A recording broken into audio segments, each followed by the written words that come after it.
몇 년 전에 있었던 사건인데 신문에도 났었습니다.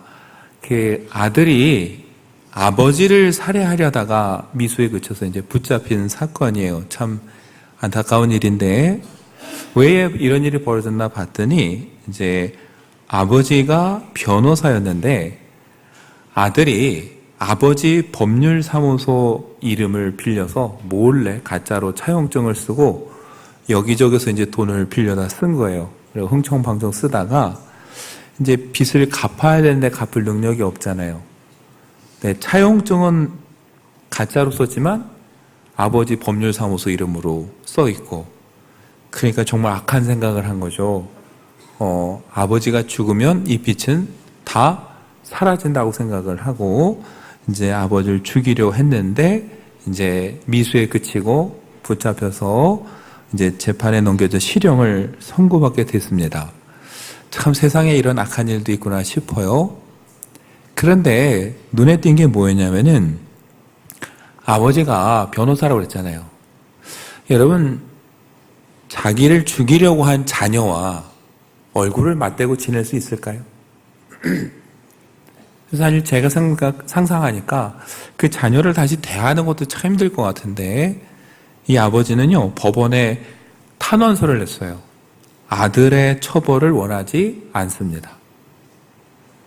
이걸 보면서, 또 이게 부모는 어쩔 수 없이 또, 자식을 아끼는 마음이 더 앞서는구나. 참 슬프죠. 아들은 돈 때문에 아버지를 죽이려 했는데, 그 아버지는 아들을 처벌하지 말아주세요라고 탄원서를 써내는 이 모습이 얼마나 참 슬픈지 몰라요. 그러면서도 그래, 역시 부모의 사랑은 세상에 비할 게 없구나. 여러분, 이 깨어진 이 아들과 아버지의 관계를 회복시킬 수 있는 결정권, 주도권은 누구에게 있습니까? 아버지입니다. 아들이 용서를 구하고 회개를 하고 잘못을 빌어야죠. 그러나 아무리 아들이 잘못했다고 빌어도 아버지의 마음이 돌아서지 않으면 그건 아무 소용이 없는 일이에요. 아버지가 그 아들의 허물을 덮어주고 다시 받아주지 않는다면 그 관계는 절대 회복될 수 없는 겁니다. 보면은 하나님과 우리의 관계도 그럴 것 같아요. 우리가 하나님 앞에 참회하고 회개하고 하나님을 향해 간다고 하지만 사실은 뭐예요? 우리가 아무리 회개하고 잘못했다고 해도 하나님께서 받아주시지 않으면 사실 아무 소용이 없는 일이에요. 근데 하나님께서 어때요? 그 아버지처럼 우리의 허물을 덮어주시고 받아주시는 분이죠.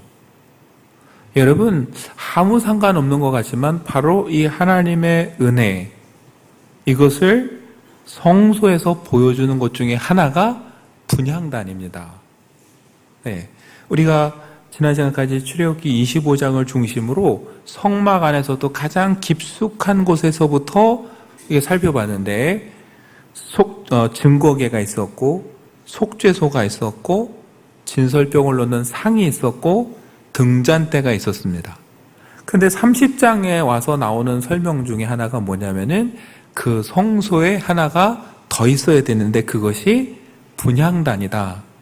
여러분, 성막엔 두 개의 단이 있습니다. 맞들에 있는 제물을 태워드리는 번제 단이 있고 성소 안에 오늘 우리가 살펴볼 분향단이 있어요. 번제단에서는 제물을 태웠다면 분향단은 이름 그대로 하나님께 귀한 향을 태워서 살라서 올려드리는 게 이 분향단입니다. 오늘 본문을 보면 첫째 조각목으로 만들었습니다. 그리고 그 뒤에 순금으로 쌌어요. 크기는 그렇게 크지 않습니다. 길이와 넓이가 한 규빗이니까 해봐야 50cm 남짓되는 크지 않은 것이죠. 그리고 채를 깨워서 옮길 수 있도록 고리를 달도록 했습니다. 그런데 여러분, 그 분향단이 놓여있는 위치를 한번 보시면은 6절에 어디다 둡니까? 그 제단을 증거계 위 속죄소 맞은편, 곧 증거 앞에는 휘장 밖에 두라. 여러분, 그러니까 성소를 들어오면 좌우에 진설병 상도 있고 등잔대도 있는데 그 앞에 오늘 분향단을 놓으라는 거예요. 그 분향단 뒤에 뭐가 있습니까?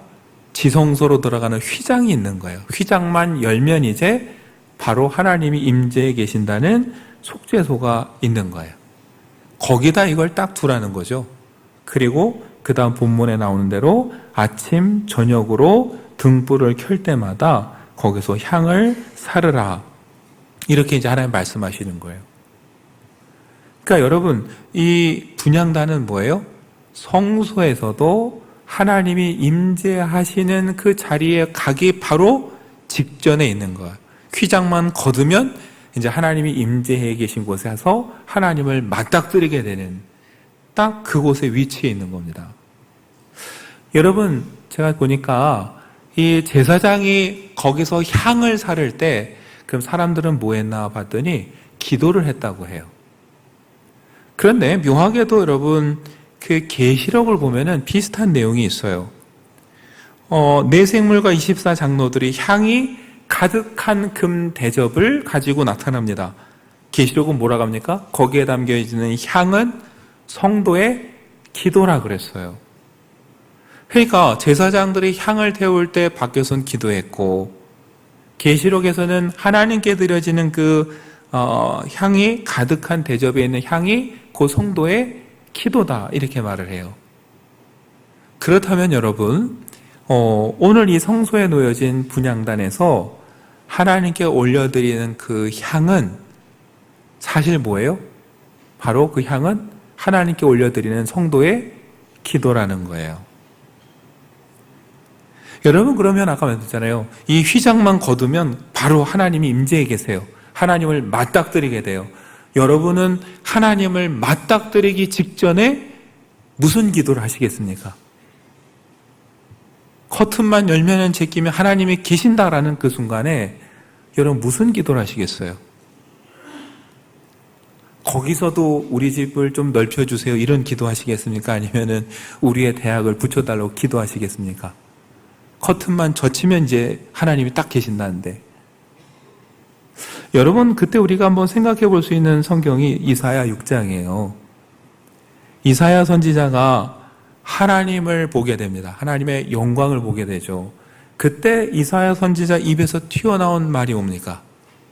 제일 먼저 튀어나온 말은 화로다, 나여 망하게 되었도다, 나는 입술이 부정한 자다, 그거였어요. 한마디로, 이야, 나는 죄인인데 거룩한 하나님 앞에 섰구나, 나는 죽었구나, 그 얘기예요. 그러니까 여러분, 우리가 죄인인 걸 다 안다고 하지만 정작 그 거룩한 하나님 앞에 섰을 때 모든 사람들이 느끼는 건 두려움과 떨림이에요. 야, 이런 죄인이 하나님 앞에 섰다니 내가 큰일 났구나. 이게 여러분 성경에 나오는 모든 사람들의 반응이에요. 그때 여러분 어떤 일이 벌어집니까? 이사야가 탄식할 때 스랍 중에 하나가 제단에서 숯을 가지고 와서 이사야 입술에 댑니다. 그리고 선언하죠. 내 악이 제하여졌고 내 죄가 사하여졌느니라. 예, 맞아요. 제단 그 숯불로 이사야 선지자의 입술에 대면서 네가 이제 용서받았고 깨끗해졌다, 이렇게 선언해 주시는 거예요. 그 다음부터 하나님의 말씀이 들립니다. 내가 누구를 보낼까? 누가 우리를 대신하여 갈까? 그때 이사야가 말하죠. 제가 여기 있습니다. 저를 보내십시오. 그렇게 해서 이제 하나님의 사명을 맡게 되는 거예요. 여러분, 이 순서를 잘 기억하시면 그대로 적용이 돼요. 그렇다면 여러분, 이제 저와 여러분이 하나님을 맞닥뜨리기 직전에 해야 될 기도는 다른 게 아니라 뭐예요? 여러분, 회개의 기도예요. 야, 그 두렵고 떨리는 순간 우리가 해야 될 기도는 다른 게 아니에요. 내 욕심을 구하는 기도도 아니고 내 필요를 채워달라는 기도도 아니에요. 그 순간 나올 수밖에 없는 기도는 주님, 제가 죄인입니다 라는 고백밖에 없고 그 기도밖에 할 수 없는 거예요. 여러분, 이사야 선지자 입술에 제단에 숯불을 갖다 댔다고 했는데, 여러분 묘하게도 레위기를 보면은 이 분향단에 쓸 불, 숯은 어디서 가져왔느냐? 아까 말씀드린 성막 뜰에 있던 번제단에서 사용하던 숯을 가져다가 썼어요. 그 번제단이 뭡니까? 희생제물을 드리면서 제가 죽어야 되는데 주님 이 제물 대신 바칩니다 하면서 참회하던 곳이에요. 거기에 쓰던 숯불을 가져다가 하나님께 향을 살라서 드리는 거예요. 그러니까 여러분 정말 그 순간 우리가 드려야 될 기도는 다른 게 아니라 하나님 제가 죄인입니다. 이제 저 휘장만 거치면은 제가 하나님과 맞닥뜨려야 되는데 저는 하나님 앞에 설 수 없는 죄인입니다. 저를 용서해 주십시오. 여러분 이 하나님 앞에 서는 제사장은 사실 향을 피우면서 그 기도를 해야 되는 거예요. 그리고 어쩌면 밖에서 기도하던 사람들도 마찬가지예요. 제사장이 대신 저 가운데 서 있지만 하나님 우리의 죄를 용서해 주십시오. 우리를 깨끗하게 해 주십시오 라고 기도해야 되는 거예요. 그때 뭐예요? 우리 죄가 용서받고 하나님 앞에 서게 되고 이사야가 했던 것처럼 하나님의 말씀을 듣게 되고 하나님 말씀을 듣게 될 때 이제 내가 뭘 해야 되는가라는 사명을 찾게 되는 거예요. 그러니까 여러분 오늘 우리가 성소 안에 있는 분향단을 보면서 기억해야 될 첫 번째는 다른 거 아닙니다. 하나님 앞에서 우리가 해야 될 것은 무엇인가? 다른 게 아니라 하나님 앞에 나가기 위해서 늘 우리는 참회하며 회개하는 기도를 하나님께 드려야 된다는 거예요. 근데 여러분 아까 말씀드렸잖아요. 아들이 아무리 잘못했다고 해도 그 사과가 그 잘못을 구하는 용서를 구하는 참회가 결과를 얻으려면 어떻게 해야 돼요? 아버지가 받아줘야 되듯이 저와 여러분이 회개할 때 그 기도를 하나님께서 받으셔야만 그 회개가 의미가 있는 거잖아요. 여러분 하나님은 우리의 회개의 기도를 어떻게 하실까요? 받아주시는 분이에요. 아니 이미 받아주실 마음으로 기다리고 계시는 분이에요. 그래서 요한일서 1장 9절에 이렇게 말합니다. 만일 우리가 우리 죄를 자백하면 그는 미쁘시고 의로우사 우리 죄를 사하시며 우리를 모든 불의에서 깨끗하게 하실 것이다. 여러분 성경은 말해요. 우리가 회개하면 용서해 주실지 안 해 주실지 모른다가 아니라 너희가 자백하기만 하면 하나님은 어떻게 돼요? 우리 죄를 용서하시고 깨끗하게 해 주실 것이다 라고 약속하고 있는 거예요. 그래서 우리가 회개할 때 여러분 우리는 깨끗함을 얻고 하나님과 화평을 누리고 하나님 앞에 나가서 예배할 수 있게 되고 하나님 앞에 기도할 수 있게 되는 그 은혜를 누리게 되는 겁니다. 여러분 레위기 16장 13절은요 이렇게 분향단에 대해서 설명을 하고 있어요. 여호와 앞에서 분향하여 향연으로 증거의 위 속죄소를 가리게 할지니 그리하면 그가 죽지 아니할 것이다. 여러분 그 지성소 안에 깊숙이 증거계와 속죄소가 있다고 말씀드렸어요. 속죄소는 뭐예요? 하나님이 앉아 계신 곳이었고 증거계는 발판이라고 말씀드렸어요. 한마디로 하나님이 계시는 곳이에요. 근데 오늘 레위기를 통해서 뭐라고 그래요? 그 하나님 앞에 나가기 전에 그 휘장 앞에 있는 그 분향단에서 향을 피우라는 거예요. 그래서 그 연기를 어떻게 해요? 가리라는 거예요. 그리고 하나님 앞에 나가면 내가 죽지 않을 것이다. 여러분 하나님을 가리는 것 같지만 잘 생각해 보면 실은 하나님을 가리는 게 아니라 하나님이 제사장들을 가려주시고 덮어주시는 거예요. 하나님을 보고 혹시 죽을까 봐 여러분 그들을 덮어주시고 감싸주시는 거예요. 그래서 여러분 분향단은 우리가 두 번째 기억할 건 우리가 기도할 때 하나님은 우리의 허물을 덮어주시는 분이구나. 우리의 허물을 감싸주시는 분이구나. 그래서 우리에게 말씀하시고 우리에게 사명을 주시고 그 받은 말씀을 나가서 어떻게 해요? 전하는 중보자의 역할을 감당할 수 있도록 해주시는 분이 하나님이시다라는 거, 그게 여러분 분향단을 통해 하나님이 우리에게 깨우쳐 주시는 거예요. 사실 하나님은요 이러한 모습을 모세와 장로들에게 보여주셨어요. 출애굽기 24장 16절에 보면은 여호와의 영광이 신의 산 위에 머무르고 구름이 엿새 동안 산을 가리더니 일곱째 날에 여호와께서 구름 가운데서 모세를 부르시니라. 여러분, 모세와 장로들이 올라가서 하나님을 만났습니다. 하나님 앞에서 먹고 마시며 말씀을 들었어요. 사명을 받아 내려옵니다. 그런데 그들이 하나님을 보고도 죽지 않았던 이유는 뭐예요? 오늘 출애굽기 24장 말씀대로 구름이 산을 가리고 있었다는 거예요. 여러분, 그 시내산 위에 구름이 가리고 있었던 건 하나님이 여기 계십니다라는 뜻인 동시에 뭐예요? 하나님을 가려주는, 아니 하나님께서 이스라엘 장로들과 모세의 허물을 덮어주심으로 하나님 앞에서 말씀 듣고 먹고 마시지만 죽지 않도록 하나님께서 뭐예요? 은혜로 감싸주신 거예요. 어쩌면 그것을 딱 축소해서 성소 안에다 딱 만들어둔 게 뭐예요? 분향단입니다. 시내산에서 모세와 장로들이 만났던 것처럼 그 성소 안에서 제사장들이 하나님을 만날 때 그 앞에 향을 피우면서 기도하고 그 향의 연기가 촉제소를 가릴 때 하나님은 그 가운데 임재하셔서 뭐예요? 그들의 허물을 가려주시고 덮어주심으로 구원하시고 은혜 가운데 인도해 주시는 거예요. 거기서 그들은 말씀을 듣고 사명을 받아서 다시 나와서 이스라엘 백성들에게 하나님의 뜻을 전하는 것. 여러분, 이 모습이 그 성소 안에서 이루어지고 있는 겁니다. 그게 우리를 향한 하나님의 마음이라는 거예요.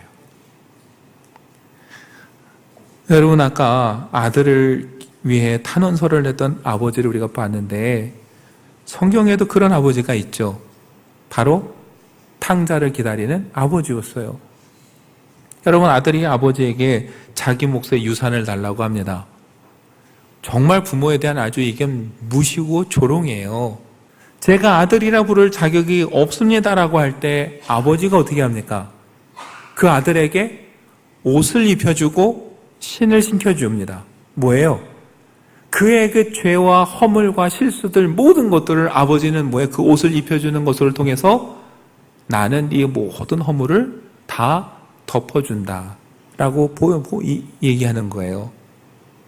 너는 스스로 내가 아버지의 아들이 될 자격이 없다고 말하지만 나는 네 모든 허물을 덮어주고 다시 아들로 받아들이겠다. 여러분, 예수님은 이걸 통해서 뭐예요? 하나님이 어떤 분인지 우리에게 말씀하셨어요.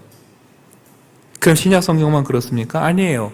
여러분, 창세기를 떠올려 보세요. 아담과 하와가 죄를 짓고 에덴에서 쫓겨나게 됐습니다. 쫓겨나기 직전에 서로 벌거벗은 보고 부끄럽게 여겼어요. 그래서 가리려고 무화과나무로 옷을 만들었습니다. 여러분, 하나님께서 그들을 에덴에서 내보낼 때 그냥 보내십니까? 그 모든 것을 하나님이 허락하시고 선물로 주셨는데 부족한 한 가지를 더 얻겠다고 하나님의 말씀을 어기고 불순종하고 죄를 범한 그들을 그냥 내쫓으셔도 되는데 하나님은 그들에게 가죽옷을 지어 입히셨어요. 어떻게? 그래서 그의 부끄러운 것을 가려주셨어요. 그들의 아들은 어떻습니까? 가인은 동생을 죽였어요. 그도 유리하고 떠돌며 추방당했어요.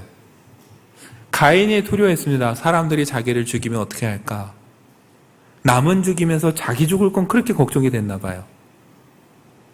그때 하나님 어떻게 하십니까? 가인에게 표를 주신다고 그랬어요. 그 표가 어떻게 생겼는지는 알 수 없어요. 그러나 분명한 건 그 표를 보는 순간 사람들은 두 가지를 분명히 알게 됩니다. 제가 가인이구나. 동생을 죽인 놈이구나. 그 하나를 분명히 알아요. 또 하나 뭘 알까요? 그러나 죄를 건드리면 하나님이 우리를 심판하시겠구나. 그래서 건들 수가 없는 것. 그 표는 참 묘한 거예요. 그가 죄인임을 드러내는 동시에 뭐예요? 하나님께서 그 죄인을 지금 어떻게 해요? 보호하고 계시다라는 걸 보여주는 게 그 가인의 표입니다. 여러분, 하나님께서는 저와 여러분의 죄를 알아요. 죄를 몰라서 덮어주는 것도 아니고 죄를 인정해 주시는 것도 아니에요. 우리가 죄인임을 알지만 우리가 하나님께 돌이켜 회개하고 온다면 언제든 그 허물을 덮어주시는 분이 하나님이라는 것, 그리고 우리에게 말씀하시고 우리에게 다시 귀한 하나님의 일을 맡기신다라는 걸 여러분이 분향단을 통해서 보여주시는 거예요. 그리고 오늘 저와 여러분이 그 은혜로 오늘 이 자리에 나와서 예배드리고 하나님 앞에 기도하며 나아갈 수 있게 되는 겁니다. 우리에게는 분향단은 없지만 분향단보다 더 크신 예수님이 계시기 때문이에요. 여러분, 히브리서 10장 19절 20절은 이렇게 말합니다. 그러므로 형제들아, 우리가 예수의 피를 힘입어 성소에 들어갈 담력을 얻었나니 그 길은 우리를 위하여 휘장 가운데로 열어놓으신 새로운 살 길이요 휘장은 곧 그의 육체니라. 여러분, 우리가 하나님 앞에 나갈 수 있는 길이 열렸습니다. 어떻게 열렸습니까? 예수의 피를 힘입어 예수님께서 그 피로 우리의 허물을 덮어주셔서 하나님 앞에 나갈 수 있는 길이 열렸어요. 그뿐입니까? 로마서 8장 34절은 말합니다. 누가 정죄하리요? 죽으실 뿐 아니라 다시 살아나신 이는 그리스도 예수시니 그는 하나님 우편에 계신 자요 우리를 위하여 간구하시는 자시니라. 여러분, 우리는 그래서 예수의 이름으로 기도할 수 있고 하나님 앞에 나가서 기도할 수 있게 되었습니다. 근데 그뿐입니까? 예수님은 지금도 하나님 우편에서 저와 여러분을 위해서 뭘 하고 계세요? 기도하고 계신다. 여러분, 그 은혜로 오늘 우리가 하나님 앞에 나와서 예배할 수 있고 기도할 수 있게 됐고 말씀을 듣고 사명을 받을 수 있게 됐습니다. 그러니 여러분과 제가 드리는 예배와 기도가 정말 은혜요 선물임을 우리가 기억하면서 기쁨으로 임했으면 좋겠습니다. 이게 어쩔 수 없는 숙제나 짐이 아니라 정말 누구도 아무나 할 수 있는 일이 아닌데 정말 주님의 은혜로 여기 서 있다라는 걸 우리가 기억하면 좋겠어요. 여러분, 그리고 우리 자신의 모습을 보면서 이런 내가 과연 구원을 받을 수 있을까? 이런 생각이 들 때 이런 내가 무슨 일을 할 수 있고 이런 내가 하나님의 일을 뭘 할 수 있을까라는 생각이 들 때마다 여러분 기억하십시오. 구원은 우리의 힘으로 얻는 게 아닙니다. 하나님의 일을 하는 것도 저와 여러분의 능력이나 자격으로 하는 게 아닙니다. 구원도 하나님의 은혜고 하나님의 일을 하는 것도 하나님의 은혜예요. 선물이에요. 그저 하나님 앞에 우리의 죄를 고백하고 인정하고 나갈 때 예수 그리스도의 은혜로 우리는 구원에 이르고 하나님 우리의 허물을 덮어주시고 우리에게 귀한 사명을 주시는 줄 믿으시기 바랍니다. 그러니 자꾸 우리의 연약함을 보면서 여러분 좌절하거나 실망하지 마시고 언제든 하나님은 우리의 허물을 덮어주시고 우리와 함께 하시고 우리를 이끌어 가시는 분임을 믿으시기 바랍니다. 가늠하다 끌려온 여인에게 예수님은 말씀하셨어요. 나도 너를 정죄하지 않겠다. 그리고 말씀하셨죠. 가서 다시는 죄를 범하지 말라. 허물을 덮어주시되 네가 그 은혜에 감사하다면 앞으로 거룩하게 살라 말씀하셨고요. 예수님을 3번이나 부인한 베드로를 찾아가셔서 네가 나를 사랑하느냐 물으셨어요. 그리고 내 양을 먹이라 그러셨어요. 그 말 한마디로 뭐예요? 용서하시고 그에게 사명을 주시는 거예요. 예수님이 찾아가실 땐 용서하기로 작정하고 가신 거예요. 그 가늠하다 잡혀온 여인도 베드로도 주님이 다시 불러 사용하셨다면 저도 여러분도 하나님께서 또 부르시고 은혜 베푸실 줄 믿습니다. 그러니 우리의 연약함을 보고 실망하거나 포기하지 마시고 이 한 주간 우리의 허물을 덮어주시는 그 하나님의 은혜를 붙잡고 나가 승리하시는 우리 모두가 되시기를 간절히 축원합니다.